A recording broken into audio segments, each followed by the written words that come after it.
नमस्कार, मैं हूं मनविंदर। आप सभी राष्ट्रवादियों का एमबीएन नेटवर्क में एक बार फिर से बहुत-बहुत स्वागत है।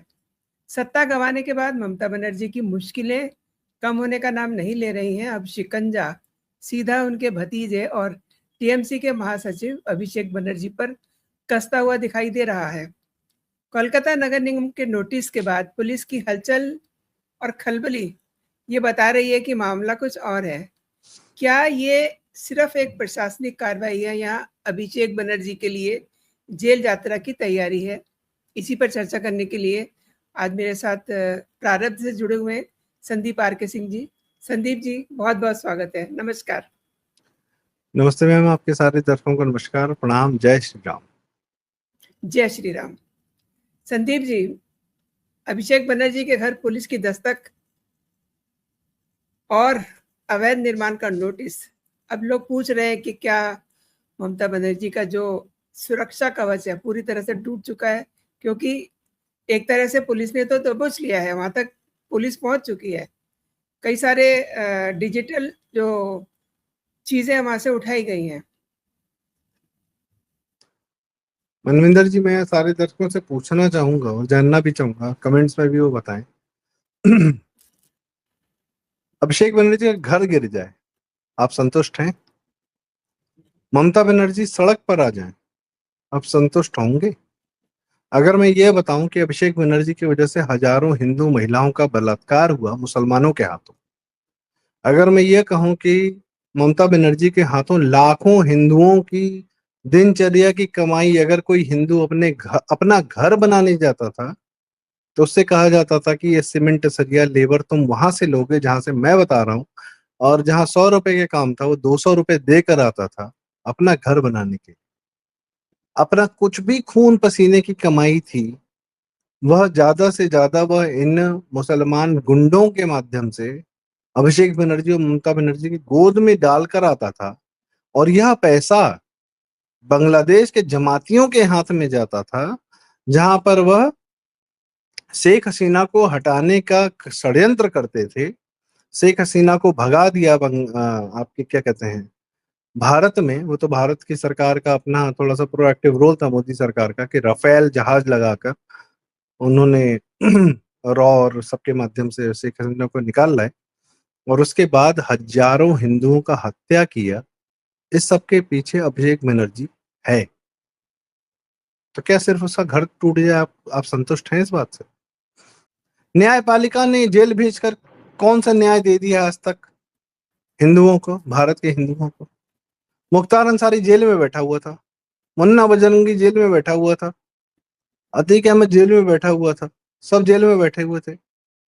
वो शर्जील इमाम और वो सारा उमर खालिद सब जेल में बैठे हैं। जब मन करता है तो वो चले जाते हैं, अपना जो है बेल लेकर चले जाते हैं। वो केजरीवाल भी जेल में बैठा हुआ था। दिल्ली में रोहिंग्याओं को बसाकर दिल्ली नाले में कचरा बह रहा है, उस पूरे कचड़े को जो है हटाने का जो भी बजट था वो केजरीवाल ने अपनी जेब में रख लिया, और नाले का कचरा नहीं साफ किया। उसकी वजह से पानी भर गया, जल भराव हो गया, उसमें हिंदू मर गया। क्यों? क्योंकि रोहिंग्या वोट दे देगा केजरीवाल को। इस दम पे केजरीवाल ने बोला कि मोदी जी इस जन्म में तो नहीं हरा पाओगे। क्यों? क्योंकि मुसलमान भरा हुआ था उसने दिल्ली में, अब वो वोट दे देगा। वही ममता मॉडल था जो दिल्ली में वो चला रहा था। खैर वो एक अलग फेल हो गया, अलग कहानी। बंगाल में तो यही हो रहा था। 80,000 लोग अपना घर परिवार छोड़ के 2021 में चले गए असम बॉर्डर पे, घर परिवार छोड़ के। मैं सबको बोल रहा हूं इस समय, सबको, आज रात में आपके दरवाजे पर कोई आए कहे बस निकल जाओ परिवार लेकर, कौन सा सामान बांध के निकलोगे ये बता दो। ये हुआ बंगाल में हिंदुओं के साथ 5 साल पहले। और उसको क्या किया दिल्ली मीडिया ने? जिमखाना क्लब में जितने बैठे थे हरामखोर, जितने सारे के सारे बैठे हुए थे, जिनसे जिमखाना क्लब लिया गया है, ये सब हरामखोरों के, और दिल्ली मीडिया अराउंड पूरी India Today, Vineet Jain, Times of India, this then what not, Saurabh Dwivedi, Lallan top, इन सब ने एक एक वर्ड बोल के खारिज कर दिया, अरे तो पोस्ट पोल वायलेंस है, ये तो बंगाल में होता रहता है। 2021 से 2026 तक क्या पोस्ट पोल वायलेंस चल रहा था 5 साल? मुर्शिदाबाद में 2025 में अप्रैल में दंगे चल रहे थे, आपको याद है नहीं याद है? टीवी पर आप सबने देखा। जब तक पहलगाम नहीं हुआ आपने मुर्शिदाबाद में एंटी हिंदू दंगे देखे। हिंदुओं को घरों से बाहर निकाल के भगा दिया गया और हिंदू महिलाओं के साथ, उनकी बच्चियों के साथ क्या किया गया, याद करिए, जहन में रखिए, याद में रखिए, ध्यान में रखिए, दिल में रखिए, कहीं रख लीजिए। यही होने वाला है, यही होने वाला है सबके साथ। वो मुखौटा है, वो दो कौड़ी का मुखौटा है। जैसा अभिषेक बनर्जी मुखौटा था, ममता बनर्जी मुखौटी थी, वही। आपको क्या लगता है ममता बनर्जी और अभिषेक बनर्जी बहुत बड़े ताकतवर थे और पता नहीं क्या थे क्या नहीं थे? उनको चला रहे थे ये मुसलमान वोट बैंक वाले, वो नहीं चला रहे थे मुस्लिम वोट बैंक को। वो मुखौटे थे, कठपुतलियां थी, जिनको मुस्लिम वोट बैंक चला रहा था और जिनके बल पे शाहजहां शेख और जहांगीर और इत्यादि फरहाद हाकिम, कलकत्ता का मेयर, यह वह, वो हिंदुओं के साथ अत्याचार किए जा रहे थे डेली बेसिस पे। 10 साल किया, 2000 और 10 क्या 85 साल किया। जो ज्योति बसु था, जो 35 साल 30 साल मुख्यमंत्री रहा आपका बंगाल का, वो उस दिन जिस दिन डायरेक्ट एक्शन डे हो रहा था 1946 में, उनके हाथ में हथियार देने वाला ज्योति बसु था, बैठा हुआ था वहीं पर। कम्युनिस्ट हिंदुओं ने 35 साल तक कम्युनिस्ट शासन के नाम पर मुख्यमंत्री बनाया और जिसने बांग्लादेश से आने वाले हिंदुओं का हत्याकांड करवाया। कितने हिंदुओं का?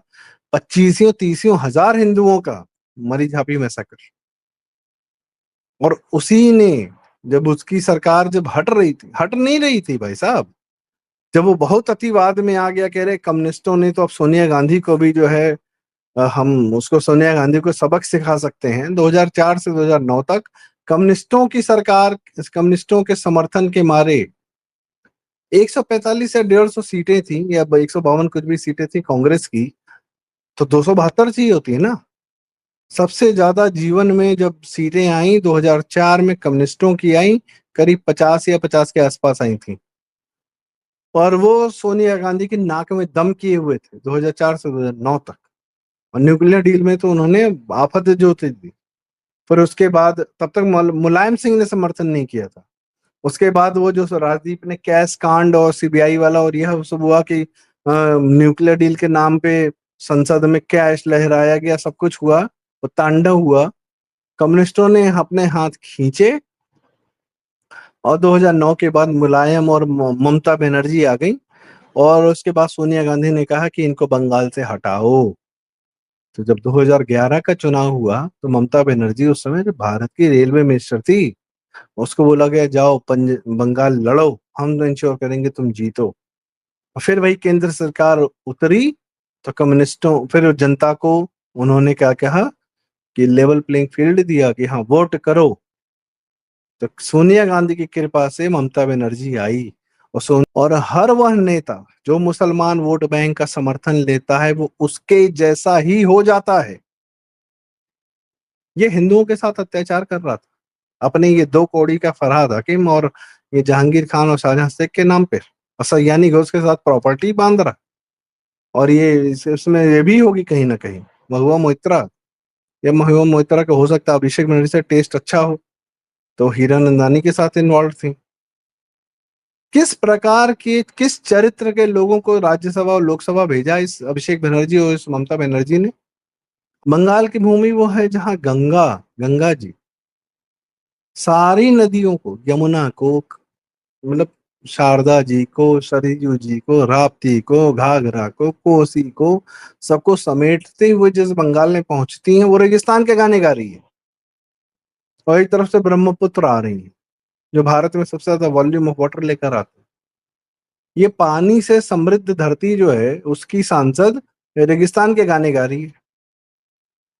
प्रकृति में, अपनी प्रकृति में हो कि कहाँ हो, कि पानी से समृद्ध धरती, हरियाली से समृद्ध धरती, अरे वह धरती जहां पर इतने तालाब हैं कि मछलियां पनपती इतनी ज्यादा होती हैं कि वही तुम्हारा भोजन हो जाती है। अगर मछली तुम्हारा भोजन है तो मछली क्या बिना पानी के होती है? अब क्या नदियों से ला रहे, तालाबों से? हर घर के पीछे, अब मैं क्या बताऊं, रविन्द्रनाथ जी टैगोर जी की कथाएं हैं, चोखेर वाली है, नौका डूबी है, दुनिया भर की कथाएं, शरतचंद्र जी की कथाएं, गोरा है, और किसका नाम लेंगी? कौन सी फिल्में आप बता दें? मृणाल सेन, ऋत्विक घटक, सत्यजीत रे, पथेर पंचली, अपूर्व संसार, चित्रलेखा, सॉरी चित्रलेखा नहीं, क्या तो चारुलता। देवदास क्यों भूल गए? सबके घरों में पीछे तालाब है, जहां मच्छी खा रहा है आदमी, तो तालाब के बिना पानी क्या था? और ये पानी वाले पानी के साथ धरती में रहने वाले लोग रेगिस्तान के गाने गा रहे हैं।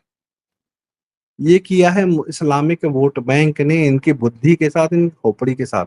और ये वही हिंदू जनता के साथ करना चाह रहे थे। हिंदू जनता ने कहा ना, अपनी प्रकृति में अपनी भूमि पे रहेंगे, तुम्हारा नहीं सुनेंगे।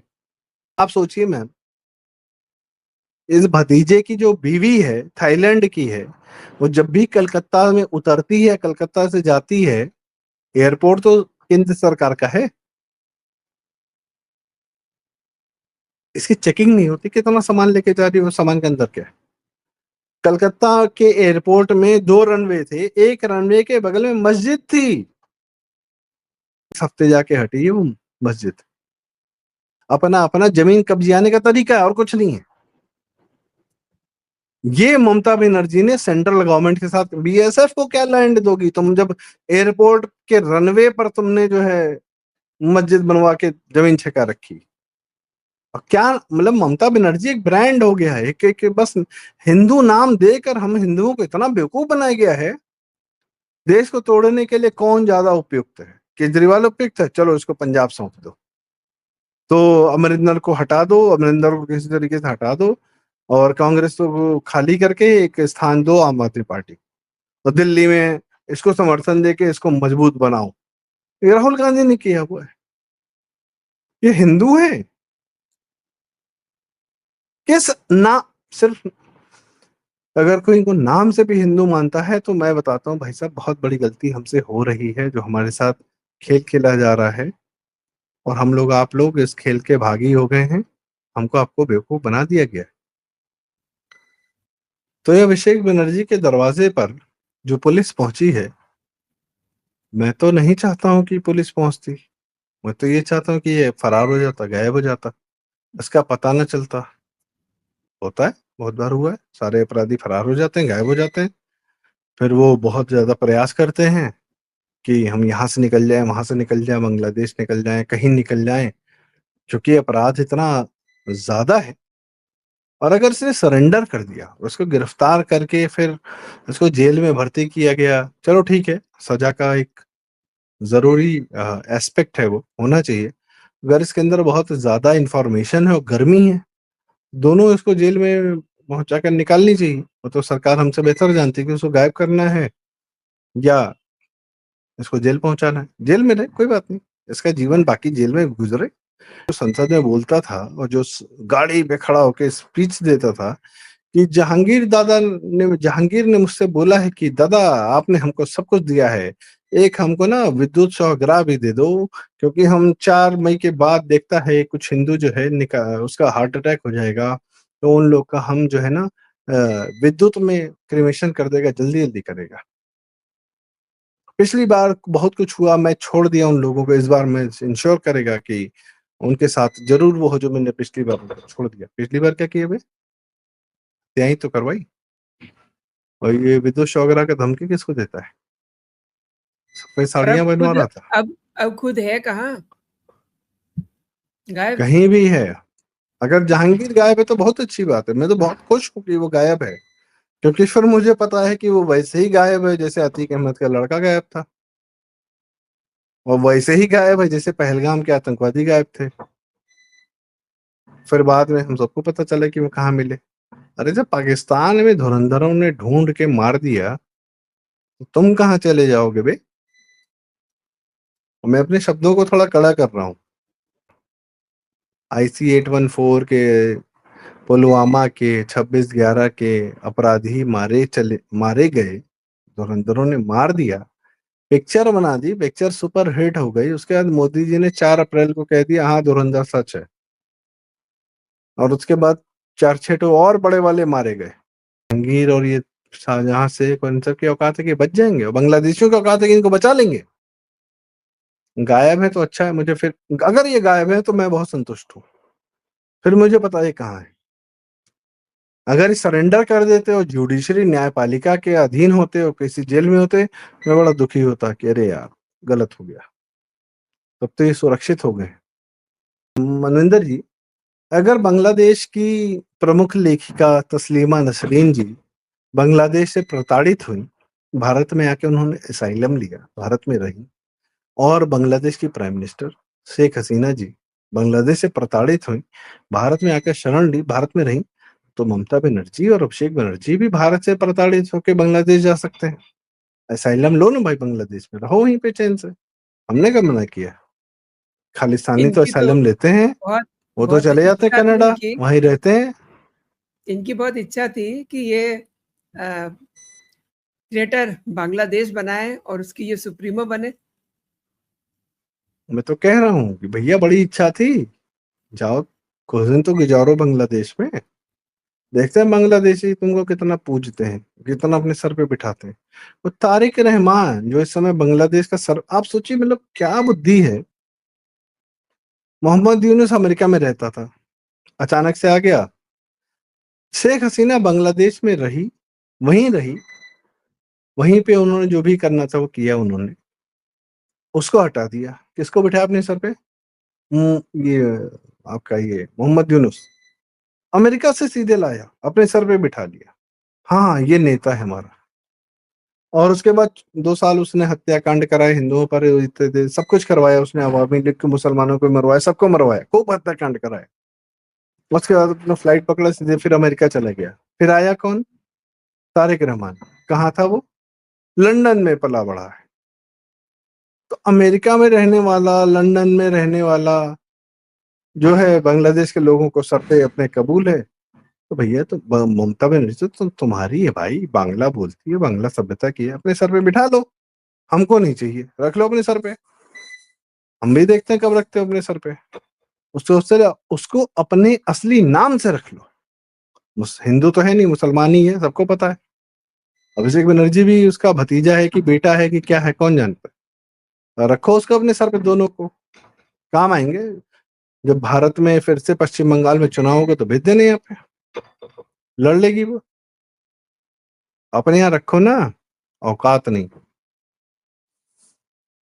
ये हम भारत को चूसने के लिए, भारत को तोड़ने के लिए, नोचने के लिए ममता, और मतलब ममता बोलने से मेरा मुंह, मेरी जबान छिल जाती है। आपने कहा कि 15 सालों में इन्होंने क्या करा, तो अभिषेक की कंपनी पर 15,000 करोड़ के बेनामी संपत्तियां और फर्जीवाड़े इनके पीछे पड़े हुए हैं। तो आपको लगता है कि ये अवैध निर्माण का मामला सिर्फ एक जरिया है, लेकिन मेन जो है वहां तक पहुंचना है? किस तरीके से इन्होंने इतना बड़ा घोटाला किया? मैम बिल्डिंगों की तो बात ही नहीं है, जमीनों की बात ही नहीं। मेरे हिंदुओं के साथ क्या किया इसने? इसके चंटू बंटू और घटिया लोगों ने कहा कि शाम को अपनी महिलाएं घर में वहां पहुंचा देना, और जो कहानियां हैं मैं बता नहीं सकता हूँ। और आज वो हजारों दिल्ली कहानियां मीडिया हैं। बैठ के कॉकरोचों पे बात कर रही है, जिंदा पार्टी इंस्टाग्राम पे 2.5 करोड़। क्यों? क्योंकि बंगाल पर बात नहीं करती। क्यों? क्योंकि उसकी बीवी जो है इसी ममता बनर्जी की दी हुई खैरात पर राज्यसभा की एमपी बनी हुई है। राजदीप की बीवी, क्या नाम है उसका, सागरिका, जिसका बाप दिल्ली डीडी को बेच रहा था, प्रणव राय को एनडीटीवी खड़ा कर रहा था। राज्यसभा की सीटें बिकती हैं, सबको पता है। सागरिका के लिए पैसे किसने दिए? राजदीप की तो औकात नहीं, अरुण पुरी ने दिए। ममता को पैसे किसने दिए सागरिका की सीट के लिए? अगर केजरीवाल का हरभजन जी जो है लगातार बता रहे हैं कि केजरीवाल ने पैसे लेकर राज्यसभा की सीटें बेची हैं, तो ममता बनर्जी ने तो पैसे लेके राज्यसभा की सीटें बेची हैं। सागरिका घोष के पैसे किसने दिए? इंडिया टुडे ने नहीं दिए, तो बताओ भाई, कम क्लियर। राजदीप तो, अब राजदीप क्या बैठ के बतिया रहा है? कॉकरोच जनता पार्टी। क्यों? क्योंकि ममता बनर्जी ने जो गंध मचाया हिंदुओं के साथ, उससे बात न करनी पड़े। 2 कौड़ी के नए 2-4 लौंडे लपाड़ी लेकर आ गए, कॉकरोच जनता पार्टी, कॉकरोच जनता पार्टी। अभिषेक बनर्जी नहीं, ममता बनर्जी नहीं, जहांगीर खान नहीं, शाहजहां शेख नहीं, बंगाल के हिंदू नहीं, अमेरिका में 1-2 करोड़ का आदमी बैठा हुआ है, वो कॉकरोच जनता पार्टी, कॉकरोच जनता पार्टी। हम ये बात करेंगे अब? तो हमसे मजबूर करोगे कि हम ये बात करेंगे? नहीं करेंगे, नहीं करेंगे। बंगाल की जो परतें खुल रही हैं वो तुम, मनविंदर जी मैं सही बताऊं, आप भी मीडिया में रही है, मैं तो खून खोलता कभी ये सोच के कि ये पत्रकार किस दिन जवाब देंगे सवालों का? क्या सवालों पर इनका मोनोपोली है? इनको सवालों के जवाब नहीं देने? वे 25-25 साल से दिल्ली में मीडिया बन के, भारत की मीडिया बन के सबसे सवाल पूछ रहे हैं, तुम किस दिन जवाब दोगे बे? ये 4-5 मीडिया हाउसेस जो मालिक बने बैठे हैं, जो दिल्ली की मीडिया पर कब्जा करके बैठे हैं, नेता आते हैं जाते हैं, दिल्ली में ये बने रहते हैं, जिम खाना क्लब में बैठे रहते हैं, इनके बेटे, उनके लौंडे लपाटे जो भी हैं, एंजॉय करते हैं पूरी दिल्ली, पूरे देश की लाश पर, पूरे देश की कीमत पर। ये कब जवाब देंगे? ये अरुण पुरी, उसकी बेटी कली पुरी कब जवाब देंगे? ये फॉरेन से कितना पैसा है तुम्हें? ये मीडिया कब जवाब देगी कि फॉरेन से कितना पैसा ले चुकी है केजरीवाल नाम के नासूर को हमारे सर पे छोड़ने के लिए, कॉकरोच जनता पार्टी पर बात करने के लिए, और भी बहुत सारे फर्जी विषयों पर लगातार बात करने के लिए, ताकि देश हिंदू अपनी असली बात न कह पाए? ये कब जवाब देंगे? बंगाल पर बात करने में जबान टूटती है तुम्हारी? शुभेंदु क्या कर रहे हैं? वही मीडिया वालों को 2 गाली पड़ती है, फिर कहते हैं अरे अभिव्यक्ति की स्वतंत्रता नहीं है। तुमसे भी तो हम पूछ रहे हैं, तुम भी तो कोई ढंग के सवाल, कोई जवाब तो दे दो, जो हम भी देख रहे हैं, दुनिया हम भी तो देख रहे हैं। आप और हम नहीं देख रहे हैं, ये जनता नहीं देख रही है क्या? ये जनता भी तो जान रही है ना, दुनिया देख रही है ना। इसके सवालों के जवाब कहाँ है? हिंदुओं के साथ अत्याचार हो रहा है, क्या जवाब? मैं जनता से पूछता हूँ, अभी बड़ा चल रहा है, पेट्रोल के दाम बढ़े, डीजल के दाम बढ़े, युद्ध चल रहा है, और जनता जवाब भी दे रही है कि भैया युद्ध चल रहा है, दाम बढ़ेंगे। ये पिछले 60 साल से किसने मजबूर किया कि हमारा आपका जो है सारी ऊर्जा जो है वो एक देश के एक स्ट्रेट ऑफ हॉर्मोज पे निर्भर हो जाए? हम तो ऐसे नहीं थे। हमारी सारी ऊर्जा हमारे अपने देश के अंदर से पैदा होती थी, हम इस्तेमाल करते थे, कम करते थे, ज्यादा करते थे। हम निर्भर नहीं थे किसी, किसने हमको निर्भर बनाया? और किसने हमको जो है ये कहा कि शाहजहां शेख मेरे सर पर बैठे, लेकिन सरकार से सवाल पूछो कि तेल महंगा क्यों? मैं सबसे पूछना चाहता हूँ, आप कौन सी स्थिति को बेहतर मानते हैं? मुख्तार अंसारी, अतीक अहमद आपके सर पे बैठे, या एक अल्टरनेटिव जहां पर इकोनॉमी आपके अपने हाथ में है, ऊपर नीचे होती रहे, लेकिन कम से कम आप स्वतंत्र हो? आप जवाब दीजिए। सब कुछ फ्री मिलेगा आपको, राशन, तेल, पानी इत्यादि इत्यादि। दिल्ली के मुसलमान औरतें कह रही है मेरा ईरान तुमको तेल दे रहा है, मेरा ईरान तुमको तेल दे रहा है। हद पागलपन है। हम ऐसे लोग के साथ रहते हैं और ये लोग तय करते हैं कि मेरा नेता कौन होगा। केजरीवाल होगा, अभिषेक होगा, ममता होंगी। पैथेटिक। संदीप जी, आपने जो फैक्ट रखे हैं, तथ्य रखे हैं, वाकई में ही बहुत चौंकाने वाले हैं। और शुभेंदु अधिकारी लगातार लगातार वो कह रहे हैं कि भ्रष्टाचारियों को वो छोड़ेंगे नहीं। और देखिए जो पुलिस कार्रवाई कर रही है, उसमें उनका एक्शन मोड बिल्कुल साफ दिखाई भी दे रहा है। मैं दर्शकों से भी ये आग्रह करूँगी कि वो ज़रूर इस पे कमेंट करें। आपको हमारा प्रोग्राम कैसा लगा ज़रूर बताएं। और अभी के लिए इतना ही। संदीप जी, बहुत बहुत धन्यवाद आपका मेरे साथ जुड़ने के लिए, मेरे दर्शकों को महत्वपूर्ण विषयों पे जानकारी देने के लिए। Thanks a lot. जय हिंद, जय भारत। जय हिंद, जय भारत।